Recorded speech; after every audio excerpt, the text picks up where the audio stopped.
அவங்க தானே நம்மள இவ்ளோ தூரம் சப்போர்ட் பண்ணி கூட்டிட்டு வந்தாங்க. அவங்களுக்கு தெரியாதா அவங்களோட பெஸ்ட் ஹாலிடேஸ் நம்ம கூட தான்னு? GT Holidays, South India's #1 travel brand. தரம், விலை இரண்டும் எப்போதுமே இரு துருவங்கள். அந்த இரு துருவங்களையும் இணைப்பதுதான் ஃபன் ஸ்டோரி. ஃபோன் 9566010006 மற்றும் 9566010007.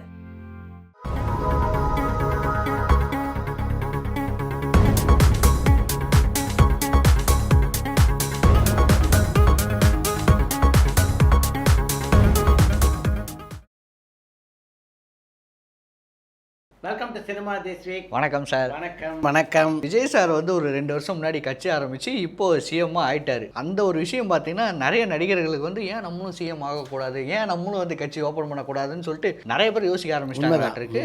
அதில் முதல் நபராக பார்த்தீங்கன்னா தனுஷ் சார். அவரோட நிறைய ஸ்பீச்செல்லாம் பார்க்கும்போது இவருக்கு சில அரசியல் ஆசைகள் இருக்குங்கிற மாதிரி கேட்க தான் தோணுது. அதுக்கேற்ற மாதிரி தான் அவருமே வந்து பேசுகிறாரு சில விஷயமாகட்டும். ரீசெண்டாக கூட பார்த்தீங்கன்னா கொடி வந்து அறிமுகப்படுத்தினார். அவரோட ஃபேன்ஸ் எல்லாம் வச்சு தொகுதி வாரியாக ஹெல்ப் பண்ணுங்க அப்படிங்கிற மாதிரி சில விஷயம்லாம் சொல்லியிருக்காங்க. அதோட நிறுத்தலை, அவருடைய கட்சிக்கு பேரே முடிவு பண்ணிட்டார் அப்படின்னு கூட சமூக வலைதளங்களில் செய்திகள் வந்துட்டு இருக்கு. மிக விரைவிலே அதுக்கான அதிகாரப்பூர்வ அறிவிப்பு வரும் அப்படின்னு கூட பல பேர் சொல்கிறாங்க. ஆமாம் சார். அது வந்து பார்த்தீங்கன்னா இந்த மாதத்தோட நிலவரம். போன மாதம் பார்த்தீங்கன்னா இதே மாதிரி ஒன்று நடந்தது. ராகவா லாரன்ஸ் சார் கிட்டத்தட்ட ஒரு 4-5 வீடியோ போட்டுகிட்டே வந்தார். நான் அரசியலுக்கு வரேன், மக்கள் வந்து என்னை கூப்பிட்டு இருக்காங்க, மக்கள் வந்து கிட்டத்தட்ட வெயிட் பண்ணிட்டு இருக்காங்க அப்படிங்கிற மாதிரிலாம் ஒரு விஷயம் சொல்லிட்டு இருந்தார். சரி, ஓகே, சீக்கிரமாக அனௌன்ஸ் பண்ணுவார்னு பார்த்தா அதுக்கப்புறம் எங்கே போனார் அப்படின்னு தெரியல. ஒருவேளை இப்போது தனுஷ் சார் பண்ணிட்டு இருக்காரு, இவரோட ஒரு விஷயம் கம்மியானதுக்கப்புறம் நம்ம அனௌன்ஸ் பண்ணலாம்னு சொல்லிட்டு வெயிட் பண்ணுறாரு என்னன்னு தெரியல. ஸோ இந்த மாதிரி எல்லாருமே பார்த்தீங்கன்னா அரசியலுக்கு வரலாம்னு சொல்லிட்டு ஆர்வமாக இருக்காங்க. எனக்கு ஒரு தகவல் ஒன்று வந்தது சார், சும்மா அரசியல் புதுசாக வந்தது. மேட்ரு என்னன்னா, நம்ம லெஜண்ட் சரவணன் சார் இருக்கார் இல்லையா, அவருக்குமே ஒரு ஆசை இருக்குது அரசியலுக்கு வரலாம்னு சொல்லிட்டு இருக்காரு. இந்த தகவல் வந்து உறுதி செய்யப்படாத தகவல் அப்படின்னு தான் நான் கூட போன வாரம் வரைக்கும் நினச்சிட்டு இருந்தேன். இப்போ நண்பர்கள் ஒரு சிலர்கிட்ட பேசிய போது அந்த செய்தி இருக்குது, அது வந்து உறுதி செய்யப்பட்ட தகவல் அப்படின்னு எனக்கு வந்து பல நண்பர்கள் சொன்னாங்க. லெஜண்ட் சரவணன் அவர்களுக்கு வந்து அரசியலில் தீவிரமாக குதிக்கிற ஆசை இருக்குது அப்படின்னு நான் நினைக்கிறேன். ஏறக்குறைய அவர் முடிவெடுத்துட்டார். மிக விரைவிலே அதை பற்றி முறையான அறிவிப்பெல்லாம் அவர் வெளியிடுவதற்கு வாய்ப்பு இருக்குது. பொதுவாக வந்து விஜய் அரசியலுக்கு வந்தது பல அரசியல்வாதிகளுடைய தூக்கத்தை கெடுத்தது அப்படின்னா நிறைய பேர் இது வரைக்கும் சொல்லிட்டு இருந்தாங்க. இப்போ தான் நம்ம பார்க்கும்போது சினிமா உலகத்துலேயும் பல பேர் இதில் தூக்கத்தை தொலைச்சிட்டாங்க அப்படின்னு தெரியுது. நிறைய பேரால் ஒன்று ஜோசப் விஜய் முதலமைச்சரானதை ஏற்றுக்க முடியல, இன்னும் சிலரால் நாம் ஏன் அந்த இடத்துக்கு வரக்கூடாது அப்படின்ற ஒரு கற்பனை இருக்குல்ல, அது வந்து பறக்க ஆரம்பிச்சிச்சு. இப்படி தான் இன்றைக்கி சினிமா உலகம் இருக்குது. பொறுத்திருந்து பார்ப்போம் இன்னும் யார் யாரெல்லாம் அரசியலில் குதிக்க போகிறாங்க அப்படின்ட்டு. ஆமாம் சார். தமிழ் சினிமா உலகத்தில் உச்ச நட்சத்திரமாக இருந்த 2 பேர் எல்லா காலகட்டத்திலையும் மிகச்சிறந்த நண்பர்களாக இருந்திருக்காங்க. ஆனாலும் ரஜினிகாந்த் கமல்ஹாசன் நட்பு இருக்க இதெல்லாம் தாண்டி ஒரு நட்பு அப்படின்னு தான் எல்லாருமே பார்க்குறாங்க. இவங்களுக்கு வந்து பல ஒற்றுமைகள் இருக்குது அப்படின்னு தான் நான் சொல்லுவேன். இப்போ வந்து இன்னொரு முக்கியமான ஒற்றுமையும் ரசிகர்களுக்கு சொல்லி ஆகணும். 2 பேரும் பார்த்தா அறிமுகமானது ஒரே மாதம். இதே ஆகஸ்ட் மாதம் 12ஆம் தேதி இன்றைக்கி தான் 1960ஆம் ஆண்டில் கமல்ஹாசன் அறிமுகமானார். சூப்பர் ஸ்டார் ரஜினிகாந்த் எடுத்தோம்னா 1975 கே பாலச்சந்திராவில் இதே ஆகஸ்ட் மாதம் 15ஆம் தேதி அன்றைக்கி அறிமுகமாகிருக்காரு. இந்த 2 நண்பர்களுக்கிடையே இந்த மாத ஒற்றுமை கூட இருக்கிறது வந்து பார்க்கும்போது நிஜமாகவே ஆச்சரியமாக இருக்குது. இந்த இடத்துல கமல்ஹாசனை பற்றி இன்னொரு முக்கியமான விஷயத்தை சொல்லணும் அப்படின்னு நான் நினைக்கிறேன். அண்மையிலே மறைந்த இயக்குனர் எம் பாரதி ராஜா, கதாசிரியர் பாக்யராஜ் 2 பேருக்கும் சேர்த்து நினைவஞ்சலி நிகழ்ச்சியை ராஜகோபுரங்கள் அப்படின்ற பேரில் தமிழ் சினிமா உலகத்தில் உள்ள எல்லாரும் இணைஞ்சு நடத்துகிறாங்க. அதுக்கான விழா வந்து இன்றைக்கி இப்போ நம்ம பேசிகிட்டு இருக்க இந்த நேரத்தில் வந்து கலைவாணர் அரங்கத்தில் நடந்துகிட்ருக்கோம். அந்த விழாவுக்கு அழைக்கிறதுக்காக கமல்ஹாசன் வந்து சமீபத்தில் பார்த்திபன், நான், ஆர்கே செல்வமணி, தமிழ் திரைப்பட தயாரிப்பாளர் சங்க தலைவரான தமிழ்குமரன், இயக்குனர் ஆர்வி உதயகுமார், இசையமைப்பாளர் தீனா எல்லாரும் போய் சந்தித்தோம். விழாவை பற்றி பேசணுன்னே பாரதியாரை பற்றி கமல்ஹாசன் சொன்ன விஷயந்தான் ரொம்ப முக்கியமான விஷயம். சாதாரணமான ஆள் இல்லை சார் அந்த மனுஷன். அது மாதிரி ஆளெல்லாம் வந்து ஒரு 50 வருஷம் 100 வருஷத்துக்கு ஒருத்தர் தான் வருவாங்க. எப்படி இளையராஜா நம்ம சொல்கிறோமோ அது மாதிரி தான் பாரதி ராஜாவும். 2 பேருமே கிராமத்தில் வந்து தமிழ் சினிமாவிலேயே ஒரு கலைக்கணும் அப்படின்னு தான் சொல்லணும். பாரதி ராஜாவை பொறுத்த வரைக்கும் அதுக்கு முன்னாடி மிகப்பெரிய ஆங்கில படங்கள்லாம் அவர் பார்த்ததா சொல்ல முடியாது.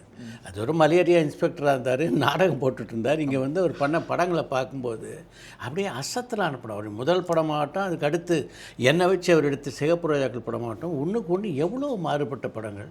அவருடைய 2வது படம் பார்த்திங்கன்னா அவர் முழுக்க முழுக்க புதுமுகளை வச்சு கிழக்கே போகிறீர்கள். அவர் பண்ண சாதனையெல்லாம் இனிமேல் யாராலையும் பண்ண முடியாது சார். அவருடைய இடம் இருக்கு பாருங்கள் தமிழ் சினிமாவில், அது வந்து அப்படியே காலியாக தான் இருக்கும். அந்த மாதிரி ஒரு மிகப்பெரிய சாதனையாளன் அவர். அதே மாதிரி தான் பாக்யராஜும். பாரதியாருடைய முதல் படத்துலேருந்தே எனக்கும் பாக்யராஜ் தெரியும். அவர் பார்த்திங்கன்னா இங்கேருந்து ஹிந்தி படம் வரைக்கும் அவருடைய புகழ் பரவுற அளவுக்கு போயிட்டார். 2 பேருமே மிகப்பெரிய சாதனையாளர் அப்படின்னு ரொம்ப நேரம் பேசிகிட்டு இருந்தார். பேசி முடித்து நாங்கள்லாம் கிளம்புறதுக்கு முன்னாடி கமல்ஹாசனோட தனியாக ஒரு 5 நிமிடம் பேசக்கூடிய வாய்ப்பு எனக்கு கிடச்சிது. அப்போ நான் அவர்கிட்ட முக்கியமான விஷயத்தை கேட்டேன். சமீபத்தில் அடிக்கடி உங்களை மைக்கு முன்னாடி பார்க்க முடியுது, அரசியல்வாதியாக பல கருத்துக்களை சொல்லிக்கிட்டே இருக்கீங்க, எப்போ கேமரா முன்னாடி வர போகிறீங்க? உங்களுடைய படங்கள் பார்க்கணுன்னு தான் ரசிகர் ரொம்ப நாளாக இயங்கிட்டு இருக்காங்க, அனௌன்ஸ் பண்ணிகிட்டே இருக்கீங்களே தவிர படத்துடைய படப்பிடிப்பு ஆரம்பிக்கல அப்படின்னா. இல்லை எப்படி பார்த்தாலும் அடுத்த மாதம் படப்பிடிப்பு போயிடுவோம், முதல்ல வந்து சு அருண்குமார் படம் தான் பண்ணுறோம் அப்படின்றது அவரும் உறுதி பண்ணார். இன்னொரு மகிழ்ச்சிகரமான தகவல், கமல்ஹாசனுடைய ரசிகர்களுக்கு அவர் சொன்னது என்னென்னா, இந்த ஒரு படத்தோடு நிற்கலை, அவர் 2 படம் பண்ண போகிறதா இருக்கார். இந்த 2 படமுமே வந்து இந்த கமல்ஹாசன் ரஜினி சேர்ந்து நடிக்கிற படத்துக்கு முன்னாடி உருவாயிடுமா அப்படின்னு எனக்கு தெரியல. ஆனால் 2 படங்கள் இருக்குது அப்படின்னு அவர் சொன்னார். அது வந்து கமல் ரசிகர்களுக்கு ஒரு மகிழ்ச்சி தர விஷயமாக அமையும் அப்படின்னு நான் நினைக்கிறேன். இப்போ சார் இந்த ஒரு வாரம் வந்து 2 படங்கள் ரிலீஸ் ஆயிருக்கு. ஒன்று பார்த்தீங்கன்னா விஸ்வநாதன் சன்ஸ், அதாவது கருப்பு படத்துக்கு அப்புறம் சூர்யாவோட படமாக ரிலீஸ் ஆயிருக்கு. இன்னொரு பக்கம் மகுடம், நம்ம விஷால் சார் வந்து டைரக்ஷன் டெபியூட்டாக ஒரு படம் பண்ணியிருக்காரு. இந்த 2 படமே நான் வந்து பார்த்துட்டேன் சார். ஃபர்ஸ்ட் நம்ம மகுடம் படம் பற்றி பார்த்துறோம். நான் முன்னே சொன்ன மாதிரி விஷால் சார் வந்து டெபியூவாக ஒரு படம் டைரக்ட் பண்ணியிருக்காரு. அப்படிங்கும்போது படத்து மேலே ஒரு எதிர்பார்ப்பு இருந்தது. ட்ரைலருமே பார்த்தீங்கன்னா ஓரளவுக்கு ஓகேப்பா நல்லா இருக்கும் போலங்கிற மாதிரி தான் இருந்தது. பட் ஸ்க்ரீனில் போய் உட்காந்து பார்க்கும்போது பார்த்தீங்கன்னா எங்கேயோ நம்மளால் கொஞ்சம் மிஸ் பண்ணிட்டாரோ அப்படிங்கிற மாதிரி தான் ஃபஸ்ட்டு எடுத்ததுமே ஃபீல் ஆகுது. முக்கியமாக இந்த படத்துடைய திரைக்கதை பெரிய அளவில் ஈர்க்கலை ரசிகர்கள், அது ஒரு விஷயம். இன்னும் சில தியேட்டர் ஓனர் என்ன சொன்னாங்க, கதை கொஞ்சம் சுமாராக இருந்தால் கூட இந்த லென்த்து கம்மியாக இருந்தால் வந்து நிச்சயமாக கொஞ்சம் பாஸ் ஆகிருக்கும் சார். இது 3 மணி நேரம் 5 நிமிஷம் உட்காந்து பார்க்கணும் அப்படின்போது ஜனங்கள் டயர்ட் ஆகிடுறாங்க. அதனால தான் இந்த படம் வந்து மிகப்பெரிய பின்னடைவை சந்திச்சிருக்கு அப்படின்ற மாதிரி எனக்கு சொன்னாங்க. முதல் படம் டைரக்ட் பண்ணும்போது வந்து ஏன்னா ஃபஸ்ட்டு முயற்சி அப்படின்றது எப்போவுமே அப்படி இறங்கணும்னு அடிச்சிடணும். ஆமாம், அப்போ தான் வந்து அந்த நம்ம ஒரு டைரக்டராக நிலைநிறுத்திக்க முடியும் தானே.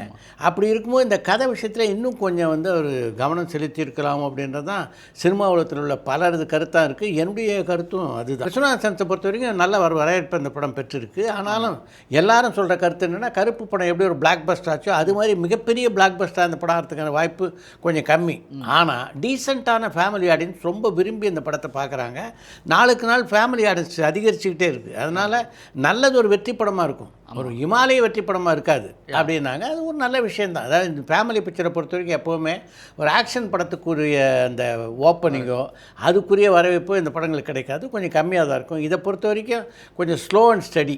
ஆமாம் சார். பட் ஆக்ஷன் படத்தை பொறுத்த வரைக்கும் எடுத்த உடனே அப்படியே தேட்டரில் ரசிகர்கள் குவிஞ்சு ஒரு 4-5 நாளைக்கு அந்த படத்தை ஃபுல் ஹவுஸ் பண்ணி பிச்சு வதறிடுவாங்க. அதுதான் எப்போவுமே தமிழ் சினிமாவில் இல்லை, ஹிந்தி படவர்கள் இல்லை, எல்லா படவர்களும் நடக்கிற ஒரு விஷயம். சார் அடுத்து அஜித் படத்தை பற்றி ஒரு டவுட் சார். நீங்கள் ஆல்ரெடி என்னென்ன லிஸ்ட் அப்படிங்கிறத சொல்லிட்டீங்க, இருந்தாலும் எனக்கு ஒரு டவுட் ஒன்று இருக்குது. என்ன அப்படின்னா, ஒரு 2 வாரத்துக்கு முன்னாடி நீங்கள் சில அப்டேட் சொன்னீங்க. என்னென்னா அஜித் சாரோட இப்போ படம் பண்ணுறது ஆதிக் ரவிச்சந்திரன், அடுத்து பார்த்தீங்கன்னா மங்காத்தா 2 இருக்குது, வெங்கட் பிரபு இருக்கார் அப்படின்னு சொன்னீங்க. அதுக்கப்புறம் பார்த்தீங்கன்னா சிறுத்தை சிவா இருக்கார் அப்படிங்கிற மாதிரி சொன்னீங்க. அப்புறம் லாஸ்ட் வீக் பார்த்தீங்கன்னா நான் ஒரு பேர் மறந்துட்டம்பா அப்படின்னு சொல்லிட்டு சங்கரும் இதில் இருக்காருன்னு சொன்னீங்க. அதே பார்த்தீங்கன்னா செம்ம ஷாக்கு. இப்போ பார்த்தீங்கன்னா புதுசாக ஒரு டேரக்டர் நேமும் சொல்கிறாங்க. என்ன அப்படின்னா, விஜய் சார் அவரோட டைரக்ஷன்லேயே அஜித் சார் ஒரு படம் பண்ண போகிறாரு அப்படின்னு சொல்லிட்டு சில தகவல் ஒன்று வருது. இதில் ஒரு முக்கியமான விஷயத்தை நான் சொல்லணும். ஆதிக் ரவிச்சந்திரன் படம் முடிஞ்சோடனே யாரோடலாம் இணைந்து அஜித் பணியாற்ற போகிறார் அப்படின்னு நம்ம ஒரு லிஸ்ட்டு சொன்னாலும் அதுக்கு 1 மாதம் 1.5 மாதம் முன்னாடியே நான் வந்து விஜய் பேரை சொல்லியிருக்கேன். அதில் அதாவது இப்போ வந்து விஜய் வந்து ஒரு டாக்குமெண்ட்ரி பண்ணிகிட்ருக்காரு, அதை தொடர்ந்து அஜித்தை வச்சு ஒரு படம் பண்ணுறதுக்கு ஒரு வாய்ப்பு இருக்குது, அதுக்கான பேச்சுவார்த்தையும் நடந்துகிட்ருக்கு அப்படின்னு நான் சொன்னேன். அப்போ சொன்ன லிஸ்ட் இருக்குல்ல, அதை இந்த லிஸ்ட்டை சொல்லும்போது அதோட நான் சேர்த்து சொல்லலை. ஆனாலும் விஜய் பேரன் அதுக்கு முன்னாடியே சொன்னேன் அப்படின்றது தான் உண்மை. இப்பவும் விஜய் லிஸ்ட்டில் இருக்கார், அது உண்மை தான். இப்போ என்ன சொல்கிறாங்க அப்படின்னா, அடுத்து அவர் நடிக்க போகிற படம் ஒன்று விஜயாக இருக்கும், இல்லைன்னா வெங்கட் பிரபுவாக இருக்கும்ன்றாங்க. இந்த 2 பேரில் ஒருத்தர் தான் ஆதிக் ரவிச்சந்திரனை தொடர்ந்து அவர் டைரக்ட் பண்ண போகிறாங்க, அது உறுதியாயிடுச்சு. அதே நேரத்தில் இந்த மங்காத்தா 2 பற்றியும் ரசிகர்களுக்கு சொல்லி ஆகணும். மங்காத்தா 2 வந்து வெங்கட் பிரபுவும் அஜித்தும் சேர்ந்து பண்ணாங்கன்னா நிச்சயமாக ஒரு மிகப்பெரிய பிளாக் பஸ்டராக இருக்கும் அப்படின்றதில் எந்த சந்தேகமும் இல்லை. ஏன்னா மங்காத்தாவே ஒரு பெரிய ஒரு வரவேற்பை பெற்ற படம். அப்படி ஒரு வரவேற்பு கிடைக்கும் அப்படின்றது அஜித்துக்கும் நல்லா தெரியும். ஆனாலும் என்ன காரணத்தாலும் மங்காத்தா 2 பண்ணுறதுல அவருக்கு அவ்வளவா உடன்பாடு இல்லை. அதனால் மங்காத்தா 2 வர்றதுக்கான வாய்ப்புகள் கொஞ்சம் குறைவாக இருக்குது அப்படின்றது தான் நான் கேள்விப்பட்ட செய்தி. இதனோட இன்னொரு விஷயத்தையும் சொல்லணும், ரசிகர்கள் ரொம்ப நாளாக கேட்டுக்கிட்டே இருக்காங்க. இப்போ அஜித் ஒரு டாக்கு ட்ராமா பண்ணியிருக்காரு இல்லையா, அந்த ரேஸை பற்றி ஒரு படம் விஜய் தான் டைரக்ட் பண்ணியிருக்காரு. அது எப்போ முடியுது, எப்போ வரப்போகுது அப்படின்னு கேட்டுக்கிட்டே இருக்காங்க. சமீபத்தில் விஜயை சந்திக்கும் போது அதை பற்றி நான் கேட்டேன் அவர்கிட்ட. படம்லாம் முடிஞ்சிருச்சு, எப்போ வரப்போகுதுன்னு எல்லோரும் கேட்டுக்கிட்டே இருக்காங்க, என்ன நடக்குது அப்படின்னு. ஷூட்டிங்லாம் கம்ப்ளீட்டாக முடிச்சிட்டோம் சார், எடிட்டிங் முடிச்சாச்சு, இப்போ போஸ்ட் ப்ரொடக்ஷன்ஸ் ஒர்க் நடந்துகிட்ருக்கு. முதல்ல எஃபெக்ட்ஸ் எல்லாம் போஸ்ட் பண்ணோம், அதுக்கப்புறம் ரீரெக்கார்டிங், இதெல்லாம் முடிஞ்சதுன்னா நிச்சயமாக இன்னொரு 2 அல்லது 3 மாதத்தில் அந்த படம் வந்துடும் அப்படின்னாங்க. எனக்கு தெரிஞ்ச ஒரு அக்டோபர் எண்டில் இல்லை அக்டோபர் பிகினிங்கில் அந்த படம் வரத்துக்கு வாய்ப்பு இருக்குது அப்படின்னு நான் நினைக்கிறேன். சார் நார்மலாகவே சார் என்னோடய ஃபோனை நீங்கள் ஓப்பன் பண்ணிங்கன்னா கருப்பழனியப்பன் சார் இருக்கார் இல்லையா, அவரோட ஸ்பீச் வந்து எனக்கு ரொம்ப பிடிக்கும். நான் எப்போவுமே கேட்டுகிட்டே இருப்பேன், அது எவ்வளோ நேரம் இருந்தாலும் சரி. இல்லை, அவர் ஒரு excellent orator, no doubt. Sir லிட்டலாக எனக்கு வந்து ரொம்ப பிடிக்கும், கேட்டுகிட்டே இருப்பேன். ஆனால் ரீசெண்டாக பார்த்தீங்கன்னா இது எல்லாத்தையும் நான் கேட்டுட்டேனே, இன்னும் புதுசாக எந்த ஒரு ஆடியோவும் வரல, எந்த ஒரு ஸ்பீச்சும் கொடுக்கலையே அப்படிங்கிற மாதிரி நான் வெயிட் பண்ணிட்டு இருந்தேன். பார்த்தா அதுக்கப்புறம் தான் தெரியுது அவர் ஒரு படம் ஒன்று ஷூட் பண்ணிட்டுருக்காரு, குக்கர் அப்படிங்கிற படம். காளி வெங்கட் சார் தான் ஹீரோ பண்ணியிருக்காரு அப்படிங்கிற மாதிரி தகவல் வந்தது. ஷூட்டிங் பார்த்தீங்கன்னா தேனியில் ஷூட் பண்ணி முடிச்சிருக்காங்க. ஆக்சுவலாக பார்த்தீங்கன்னா ஒரு தகவல் கூட வந்தது சார், 35 நாளில் இந்த படத்தோட டாக்கி போர்ஷன்ஸ் ஃபுல்லாகவே முடிச்சிட்டாராம். மேக்ஸிமம் பார்த்தீங்கன்னா இன்னும் என்ன ஒரு 2 ஃபைட் சீன் இருக்கலாம், இல்லை சாங் ஷூட் தான் இருக்கலாம். ஸோ ஓவராலாக கம்ப்ளீட் பண்ணால் கூட சீக்கிரமாக இந்த படம் ரிலீஸ் ஆகிறதுக்கு அதிக வாய்ப்பு இருக்குது அப்படிங்கிற மாதிரி. இல்லை, நம்முடைய சாய்வு சித்ரா நிகழ்ச்சியில் கருப்பழனியப்பன் ரொம்ப நாள் கலந்துக்கிட்டாரு. அது தொடர்பாக அவர்கிட்ட பேசிகிட்டு இருக்கும்போது சினிமா பற்றி ரொம்ப நேரம் நானும் அவர் பேசிகிட்டு இருந்தோம். அவரோட பேசி முடித்த உடனே நான் இதை தான் அவர்கிட்ட சொன்னேன், சினிமா பற்றி இவ்வளோ நாலேஜ் உங்களுக்கு இருக்குது, ஆனால் ஏன் சினிமா பக்கம் இல்லாமல் நீங்கள் எங்கேயோ வந்து மேடை பேச்சிலே இருக்கீங்க, சீக்கிரம் சினிமா பக்கம் வாங்க அப்படின்னு நான் சொன்னேன். நான் சொல்லி ஏறக்குறைய 2 வருஷம் ஆகுது. 2 வருஷத்துக்கு முன்னாடி நான் சொன்னதை இப்போ தான் அவர் நிறைவேற்றிருக்காரு. ஏன்னா ஒரு சிலர் தான் சினிமாவை பற்றி தெளிவான ஒரு விஷன் உள்ளவங்களாக இருப்பாங்க. அப்படிப்பட்டவங்களாம் சினிமாவிலேருந்து விலகி இருக்கிறது எப்படி சரியாக இருக்கும். அதனால தான் நான் சொன்னேன். இப்போ அது ஒரு வழியாக கருப்பழனியப்பன் நிறைவேற்றிட்டார். இப்போ நம்முடைய நிகழ்ச்சியுடைய இறுதி பகுதிக்கு வரோம். நம்ம நிகழ்ச்சியில் என்ன தான் பேசி முடித்தாலும் ரசிகர்களுக்கு என்ன கேட்பாங்க சார், இந்த ஒரு வீடியோன்ட்டு இல்லை சார், ஓவராலாக எல்லா ஒரு வீடியோலையும் பார்த்தீங்கன்னா சிம்பு படம் அப்டேட்டுங்கிறத கேட்டுகிட்டே இருப்பாங்க. அதனால் அவங்க இந்த வீடியோவில் அதை பற்றி கமெண்ட் பண்ணுறதை விட நாம்ளே சொல்லிடுவோம் அப்படின்னு நான் முடிவு பண்ணிட்டேன். ஏற்கனவே நம்முடைய நிகழ்ச்சியில் பலமுறை நாம் சொல்லியிருக்கோம். ஒரு பக்கம் அரசன் படத்துடைய படப்பிடிப்பு, இன்னொரு பக்கம் கென் கருணாஸ் நடிக்கிற ராஜன் வகைரா படத்துடைய படப்பிடிப்பு, இதில் தான் மாறி மாறி வந்து கலந்துக்கிட்டு இருக்காரு வெற்றிமாறன் அப்படின்னு. இப்படி மாறி மாறி படப்பிடிப்பு நடத்துகிற வெற்றிமாறன் ஒரு நாள் கென் கருணாஸுக்கு இந்த அரசன் படத்துடைய ஃபுட்டேஜ் எடுத்த வரைக்கும் போட்டு காட்டியிருக்கார். அதை பார்த்தோடனே சிம்மோட பேசணும் அப்படின்னு துடிச்சிருக்காப்புல கென் கருணாஸ். ஒரு நாளைக்கு அப்புறம் அவரோட பேச முடிஞ்சிருக்கு. லைன் கிடச்ச உடனே படத்தை பாராட்டி தட்டாராம்.